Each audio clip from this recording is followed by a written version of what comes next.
ভাইজান, আমি আপনাকে বারবার বলছিলাম যে আমি এই সম্পর্ক চাই না, কিন্তু আপনি আর আমার হাজবেন্ড মিলে একটা বারও আমার কথা শুনলেন না। আপনি বলছিলেন আপনার ছেলে আপনার হাতের লাঠি। কোথায় গেল আপনার হাতের লাঠি? কই যাবো আমি এখন মেয়েটাকে নিয়ে? আমার মেয়েটা তো বিধবা হয়ে গেল। বৌমা যেদিন থেকে আমার বাড়িতে পা দিয়েছে সেদিন থেকে ও আমার মেয়ে, ওর বিষয়ে আমি বুঝবো।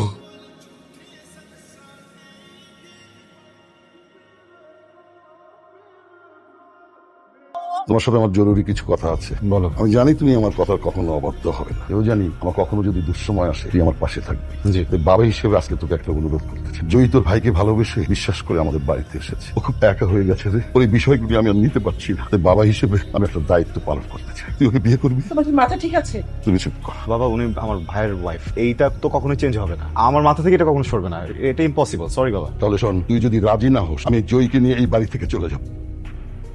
আমি জানি আপনি আমাকে কোনোদিন ক্ষমা করতে পারবেন না। আমার কারণে আপনাকে এরকম একটা সিচুয়েশন ফেস করতে হচ্ছে। আমি এটাও জানি যে আপনি কোনোদিন আমাকে ওয়াইফ হিসেবে মেনে নিতে পারবেন না। আপনার জায়গায় অন্য কেউ হলেও তো একই জিনিস হতো। আমি আপনার কাছে কখনো ওয়াইফের মতো আবদার করবো না। আপনি আপনার লাইফ যেভাবে ইচ্ছে সেভাবে সাজাতে পারেন। আপনার যা ইচ্ছা আপনি তাই করতে পারেন। আমিও সরি। আসলে এমন একটা সিচুয়েশন পুরো পরিবারের উপর থেকে রিসেন্টলি যা গেল, এরপরে আমি আমার বাবার সাথে ফাইট করতে পারিনি। আমি একটা মেয়েকে অনেক ভালোবাসি, রমি আমাকে অনেক ভালোবাসি। আমার জীবনে একটা মানুষ থাকার পরেও আমি অন্য আরেকটা মানুষকে বিয়ে করেছি। আমার যে এখন কি করা উচিত এটাই বুঝতে পারছি না।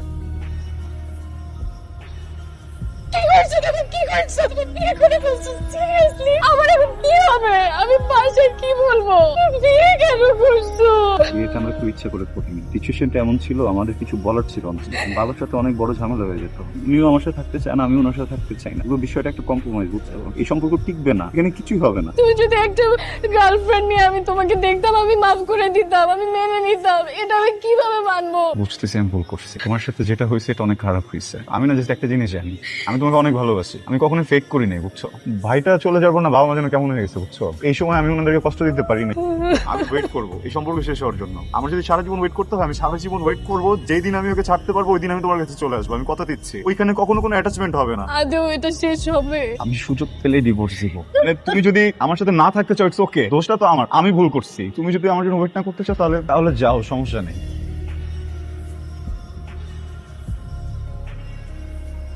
আপনি এসেছেন? বাবা মা আপনার জন্য অপেক্ষা করতে করতে ঘুমিয়ে পড়েছে। আমি আপনার জন্য ডিনার রেডি করে রেখেছি, আর আমিও খাইনি। খেয়ে আসছি বাড়িতে। Thank you. আমি আজকে প্রমির সাথে দেখা করতে গেছিলাম। জি ওকে আজকে সবকিছু বলে এসেছি। জি। ওকে এটাও বলেছি এদিকে সবকিছু সর্ট আউট করার পরে আমি এই সম্পর্কটা শেষ করে ওকে বিয়ে করবো। জি। শুরুতে একটু কান্নাকাটি করছে, পরে বুঝিয়ে বললাম আসলে অনেকদিনের সম্পর্ক তো, কেউই কাউকে ছাড়া থাকতে পারবো, এই জিনিসটা তো বুঝি। আপনার জীবনের ভালো মানুষটা না হতে পারলেও আপনার জীবনের খারাপ মানুষটা হতে চাই। ভাইয়ের কাছে শুনেছি আপনি জব করতে চাইতেন, জি। শুরু করছেন না কেন? এখানে আপনি আপনার মতো এক্সপিরিয়েন্স গ্যাদার করতে থাকেন, একটা ভালো সময় বুঝে বাইরে কোথাও অ্যাপ্লাই করলেন। আপনি ওখানে সেট হয়ে গেলে তখন আমরা মিউচুয়ালি ডিভোর্সটাও কমপ্লিট করলাম। জি, আমিও ভাবছিলাম আমার কিছু একটা করা উচিত। ঠিক আছে, আমি করব। এত কথা বলি, জি। এসির টেম্পারেচারটাকে একটু বাড়িয়ে দেওয়া যায়? আপনাকে একটা কথা বলবো? জি। আমার মনে হয় আপনি আজকে উপরেই ঘুমান। না না, কোনো সমস্যা নেই, আমি এখানে ঘুমাবো। সমস্যা নেই, আপনি এখানে ঘুমান, আমি বাইরে ম্যানেজ করে নিচ্ছি। আপনি এইভাবে বাইরে গিয়ে ঘুমালে বিষয়টা ভালো দেখায় না। বাবা শুধু শুধু সিন ক্রিয়েট করবে। আমার বাবা, আপনার থেকে আমি ওনাকে একটু ভালো চিনি, আমাকে ডিল করতে দেন। আসসালামু আলাইকুম বাবা। রুমের এসি কাজ করছে না, ড্রয়িং রুমে গিয়ে এসিটা ছেড়ে সোফায় ঘুমিয়ে পড়। আমি যখন সকালবেলা এসে জিজ্ঞেস করবো এখানে শুয়েছিস কেন, তুই বলবি ঘুম এসে গিয়েছিল, শুয়ে পড়েছি। সরি, বুঝলাম না বাবা। বাবাকে ডিল করে আসলেন? জি। তাহলে চুপচাপ ঘুমিয়ে পড়ুন। Thank you. It's okay.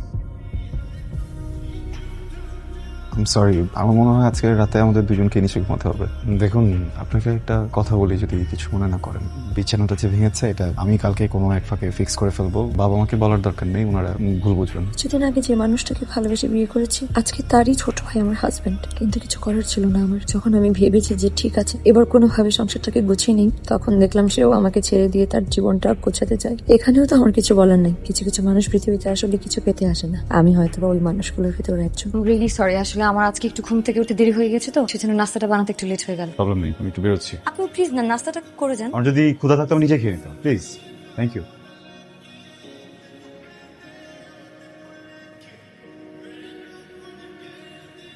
আমি একটা বলো, যেই খাবারটা খাবো এটার জন্য শুধু তুমি সরি দুপুরের ওইসবের জন্য বুঝি নাই এটা নাস্তা ছিল। যদি একটা খাবারই খুবই পছন্দ সেটা হচ্ছে চা পরোটা। আপনি কিভাবে জানেন? আপনার ভাই আমাকে সবসময় বলতো আপনার চা পরোটা খুব পছন্দ। আপনি যখন দেশের বাইরে চলে যান আপনার ভাই আপনাকে খুব মিস করতো, আর মাঝে মাঝে আমাকে বলতো চা পরোটা বানিয়ে দেওয়ার কথা। কিন্তু ও তো প্রচুর মিষ্টি খেত, চা ভর্তি শুধু চিনিই থাকতো। সেও চায় কখনো চিনি পেত না। একটা কথা কি জানেন, পৃথিবীতে সমস্ত টুইনরা হয়তো দেখতে একরকম হয় কিন্তু তাদের স্বভাব চরিত্র একদমই আলাদা থাকে। যখন যখন আপনাকে মিস করতো আপনার অপছন্দের সব জিনিসগুলো করতো। আপনার জন্য সবকিছু অনেক কঠিন হয়ে যাচ্ছে, তাই না? কেন? আমাকে দেখলে ওর কথা মনে পড়ে। আচ্ছা, আমার একটু উঠতে হবে, দেরি হয়ে গেছে।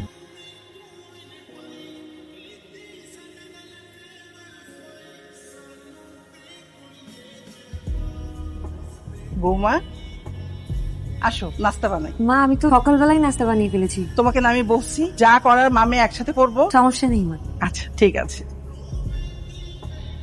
তুমি আর ওই মেয়েটা একই সাথে থাকো? কোন মেয়েটা? তোমার এক্স ভাবি, প্রেজেন্ট ওয়াইফ? না, একসাথে থাকি না। একদম মিথ্যা বলবা না। একসাথে থাকি না, এক রুমে থাকি। ডোন্ট টেল মি যে তোমরা এক বিছানায় থাকো। দেখো, আমাদের আসলে এক রুমে থাকার প্ল্যান ছিল না। আমি রাতে রুম থেকে বের হলেই বাবা অনেক কোয়েশ্চেন করে বসে, করার থাকে না। ও নিশ্চয়ই নিচে থাকে। তো নিচে থাকারই কথা, ও নিচে থাকে না। আচ্ছা আমি বুঝতেছি না ও চলে যাচ্ছে না কেন বাপের বাড়িতে? মেয়েটা এরকম স্টুপিড কেন? আমি বুঝলাম না, ওর চরিত্রে সমস্যা আছে। না হলে ও হাজবেন্ড মারা যাওয়ার পর হাজবেন্ডের ভাইকে বিয়ে করতে পারে না। প্লিজ এইভাবে কথা বলো। আমরা মজা মজা বিয়েটা করিনি, সিচুয়েশনটা বোঝো। আমার বাবা তো খুব শখ করে বিয়েটা দেয়নি। তুমি আমার ফ্যামিলি মেম্বারকে নিয়ে বাজে কথা বলতেছো। খুব গায়ে লেগে যাচ্ছে না? তুমি আমার সিচুয়েশনটা বোঝো। একটা রিলেশনশিপে যতটুকু অনেস্টি দরকার আমি ঠিক ততটুকু অনেস্ট আছি। বাট আমি যেভাবে তোমার পিঠ পিছনে তোমার ট্রাস্ট রাখার চেষ্টা করতেছি, আমি যতটা এফোর্ট দিচ্ছি তুমি সম্মানটা আমাকে দিচ্ছ না। উল্টো তুমি আমার ফ্যামিলি মেম্বার থেকে ছোট করে কথা বলো। আমি ছোটবেলা থেকে কোন সিচুয়েশনে বড় হইছি? আমার বাবা আমার মাকে চিট করছে, এখন সেম জিনিস আমার সাথে হচ্ছে। আমি দেখতেছি যে তুমিও আরেক সেম জিনিস ফেস করছো না তুমি। প্লিজ, আমি হয়তোবা তোমাকে না বলে এটা করছি, বাট আমি নিজের সাথে তোমাকে এটা বলছি না। আমি কি তোমার কাছে কোনো মিথ্যা বলছি? কয়দিন পর আবার চলে যাবো বাইরে। আমি এই কয়েকদিন তোমার কাছে সবকিছু লুকিয়ে তোমার সাথে এইভাবে দেখা করে ঘুরে ফিরে চলে যেতে পারতাম না? এটা কি আমার মেনে নেওয়া সহজ? এভাবে বলো না প্লিজ, ভালো তো বাসি তাই না? না হলে তো এত কিছু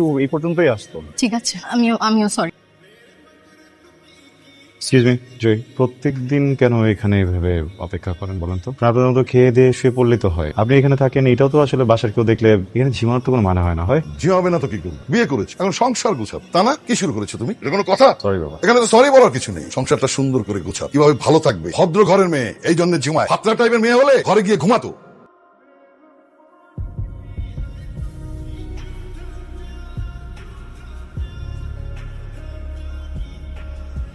এক্সকিউজ মি, আপনি ঘুমাচ্ছেন? না, বলুন। আপনার সাথে একটু কথা বলা যাবে? জি। আচ্ছা, আমি তো অনেক লেট করে আসছি। আপনি তো আমাকে খাবারের কথা জিজ্ঞেস করলেন না, খাবো কিনা, খেতেও বললেন না। আপনি লেট করে এসেছেন তো আমি ভাবলাম আপনি খেয়ে আসছেন, সেই জন্যই তো জিজ্ঞেস করিনি। এটা কোনো কথা? আমি তার উল্টা ভাবলাম যে আমি বাসে এসে খাবো। মানে আপনি লেট করে এসেছেন তো এই জন্য আমরা তিনজন আপনাকে রেখে খেয়ে ফেলেছি। ঠিক আছে, গুড নাইট। আমি কিছু করে দিই? না, প্রয়োজন নেই। কিন্তু একটা কথা কি জানা, মানুষের বাসায় ফ্রিজ কেন থাকে? যেন সবার জন্য রান্না করা হয়। কেউ যদি কোনো কারণে একদিন না খেতে পারে, খাবার যেন ফ্রিজে রেখে দেওয়া হয়, পরে লাগলে যেন সেই খাবারটা গরম করে খাওয়া যায়। ঠিক আছে? উঠতে হবে না, আমি খাবো না। ফাইন, কোনো বন্ডিং নাই। লিগালি ওয়াইফ তো আমার। খাবার রাখলে কি হইতো? গড নোজ আমার ভাই আদৌ খেয়ে থাকতো না কি করে। আপনার ভাই বাসায় যেটা রান্না করার থাকলো সেই খাবারটাই খেত, আর আপনার ভাই এত রাত করে বাসায় ফিরতেন, আর বাসায় আসার আগে সে আমাকে সবসময় বলে দিত সে কি খেতে চায়। বসেন না প্লিজ।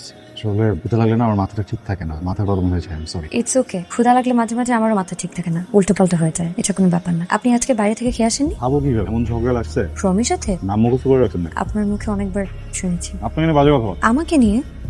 আমাকে নিয়ে বাজে কথা বলে এই জন্য আপনি ঝগড়া করেছেন?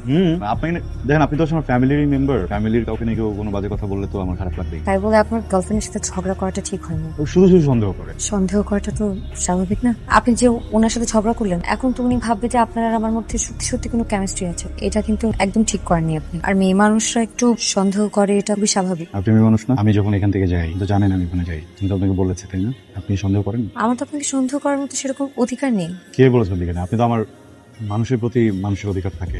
Thank you. বেস্ট ডিনার এবার। চা পাওয়াটা। দেখ, সময় কিন্তু মাত্র 40 মিনিট আছে। 30 মিনিটের মধ্যে সবকিছু শেষ করতে হবে। কিভাবে কি করবি তাড়াতাড়ি। দোস্ত, এটা সাথে যেতে অনেক সময় লাগবে। তুই আমাকে আগে বলতে আমি সাথে করে আর 2-3 জন লোক নিয়ে আসতো। তুই এখন বসে আছিস কেন? নিয়ে আয়। সামির, তুমি কেন? আমি তোমাকে সারপ্রাইজ দিতে চাইছিলাম, তুমি উল্টা আমাকে সারপ্রাইজ দিয়ে দিলা। এটা নাও, অনেক খুশি আমি। আজকে তো তোমার বার্থডে ছিল, আমি সারপ্রাইজ প্ল্যান করেছিলাম। একটা সমস্যা হয়ে গেছে। কি সমস্যা? সমস্যাটা হচ্ছে যে তুমি আর আমি একটা রিলেশনশিপে গেছি, তাই না? কিন্তু এটা তো কেউ জানে না। তুমি দেখো, আমার বাবা আর মার কত সুন্দর একটা সম্পর্ক ছিল, কার না কার নজর লেগে এত সুন্দর সম্পর্কটা আজকে আলাদা হয়ে গেল। তোর বাপ মায়ের ছাড়াছাড়ি কি নজর লাগার জন্য হয়েছিল, নাকি তোর বাপ তোর মাকে চিট করছিল বলতো? আয়ান, তুমি এখানে? আমি এখানে এটা পরে বলতেছি, এটা জিজ্ঞেস করছি, এটার উত্তর। কেউ তুই এভাবে কথা বলতেছিস কেন? একটা মেয়ের সাথে কিভাবে কথা বলো জানোস না? বের হ এখান থেকে। আমি তোর প্রিভিয়াস ভার্স। আমি যখন ডুবতেছিলাম তখন আমার বাচ্চানোর মতো কেউ ছিল না। চুকুর কর যে তোরে বাঁচানোর জন্য আমি এসেছি। যা এখান থেকে, যা।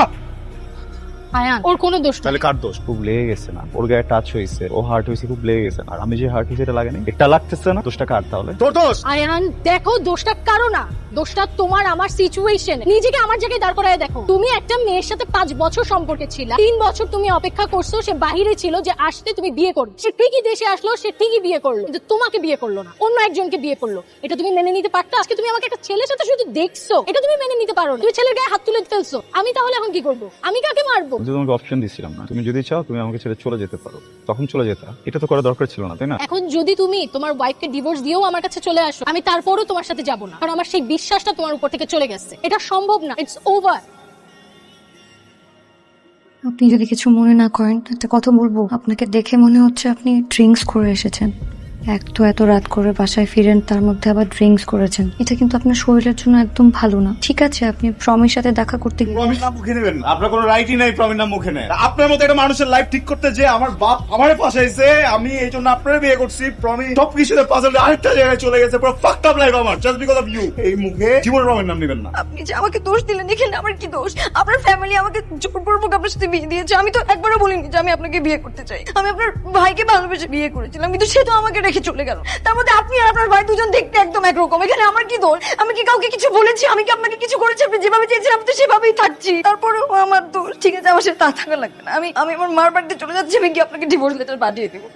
সরি, আমি এভাবে রিয়েক্ট করতে চাইনি। আজকে আমি একটু আপসেট। সরি, আর কখনো এরকম হবে না। Please don't Cry, please.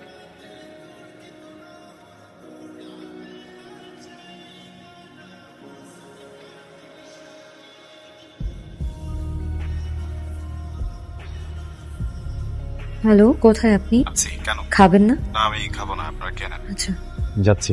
আপনি এখানে, মা উল্টা আপনাকে খুঁজতে গেল। যাচ্ছি। কি আমাকে কিছু বলতে চান? আমি কি?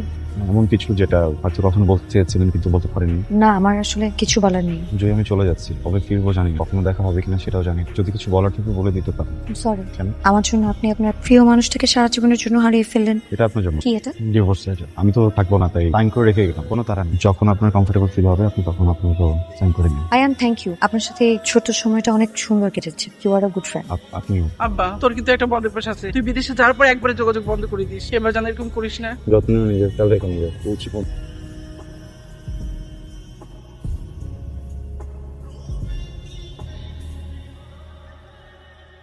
প্রিয় বউ, আমি আসলে খুব সরি। এই পুরোটা সময় হাজবেন্ড হিসেবে যেভাবে থাকা উচিত ছিল সেইভাবে থাকতে পারিনি। আসলে এত অল্প সময় ব্যাপারটা মেনে নেওয়া আমার জন্য খুব কঠিন ছিল। দেশে আসতে না আসতেই বিয়ে, তারপর প্রমের বিষয়টা, সবকিছু মিলিয়ে আমি একটু পেঁচিয়ে ফেলেছিলাম। হয়তোবা প্রমের সাথে বিচ্ছেদের দিন আমি একটু খারাপ ফিল করছিলাম, কারণ এই সম্পর্কটা আমার আর আপনারই ছিল। ওই দিন রাতে যা কিছু হয়েছিল এই পুরোটা এই জন্য হয়নি যে আমি ড্রাঙ্ক ছিলাম। আপনি আমার ওয়াইফ, আমি আপনার হাজব্যান্ড। আসলে একটা অধিকারের জায়গা আছে, কিন্তু এরপর কি বলবো না বলবো বুঝে উঠতে পারছিলাম না। ভেবেছিলাম হয়তো আপনি কিছু বলবেন, আপনিও কিছু বলেননি, আর আমিও কিছু ফেস করতে পারছিলাম না। কিন্তু এখন বলতে চাই, আমি আপনাকে ভয়ঙ্কর ভাবে ভালোবাসতে চাই, একটা সুন্দর সংসার সাজাতে চাই। আমরা কি আমাদের অতীতটা ভুলে প্লিজ নতুন করে স্টার্ট করতে পারি?